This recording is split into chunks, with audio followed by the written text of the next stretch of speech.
Hi, this is Sean, and in this lesson I'm going to introduce you to right hand chords in order to fill out your arrangements and your playing of jazz standards. Now, I know that many people teach that in jazz chords happen in the left hand and melodies happen in the right hand, but there's a richer experience to be had as well, where you're not just playing, but where there's more stuff happening in the right hand.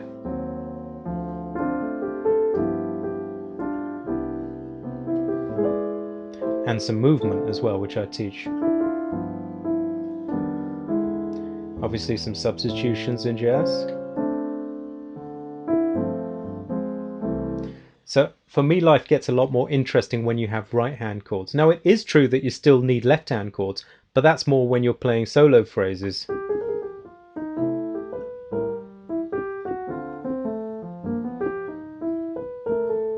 Wherever you're going, but that's more if you're improvising and you've finished playing the tune.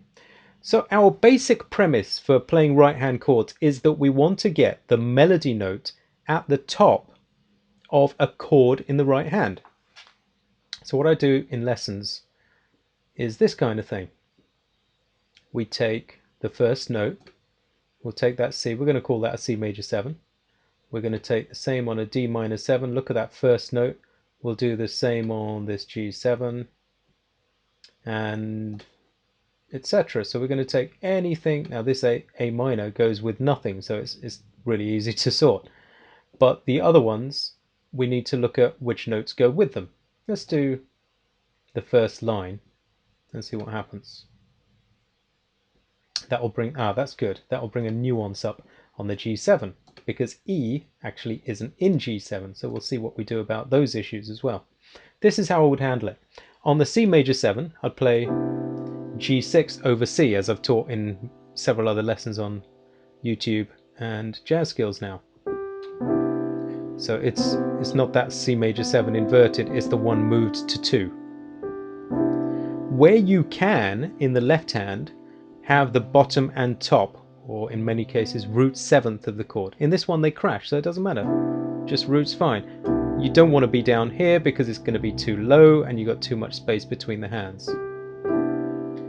A minor 7 can stay like that. Now this D minor 7 will be like this. I have a rule for that, where the melody note is not on the first beat because you've got a rest here. What you do is have the root note first, then the 7th and the rest of the chord, which needs to be in this inversion because that F melody note's at the top. Okay, so far we have this.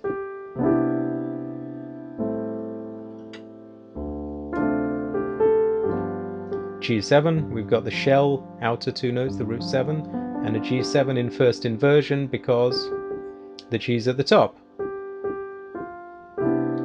Same sort of thing. Then a different melody, yeah. D minor, first the D. So this G7, a couple of things could happen.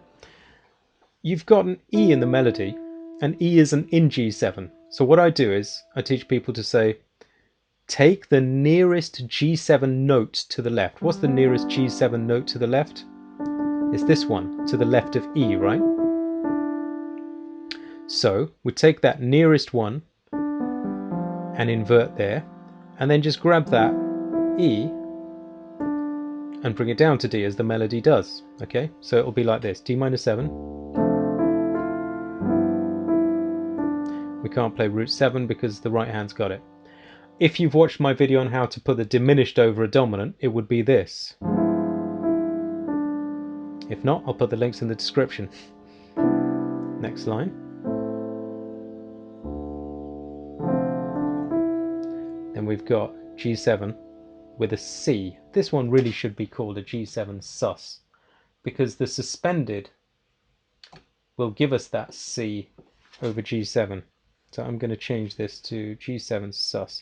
And you do have to edit lead sheets all the time. So I would play, when you want a sus, you play an F major triad over G or any kind of F major over G. And that C, as you'll see in other lessons, should be a C6 because it's got C in the melody. So there's a few little rules there, but the main thing is learning that when you want right hand chords, take the shell in the left hand, which is the bottom and top of a chord. I prefer not to say root and seventh because not every chord has a seventh in it. Some of them have sixes or other things. So you take the bottom and top and you take the full chord in the right hand, or you take the voicing that I teach in other lessons in the right hand. For example, G6 over C is that voicing I teach on C major 7. If you're too early and you're playing for that, okay, I hold C major 7 there, fine.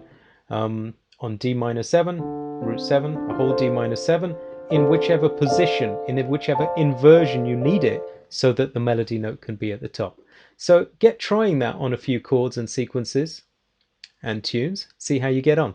We do more of this on Jazz Skills, where we have several video lessons where you can learn to do that. And of course I do it in private lessons too. Thanks a lot for watching.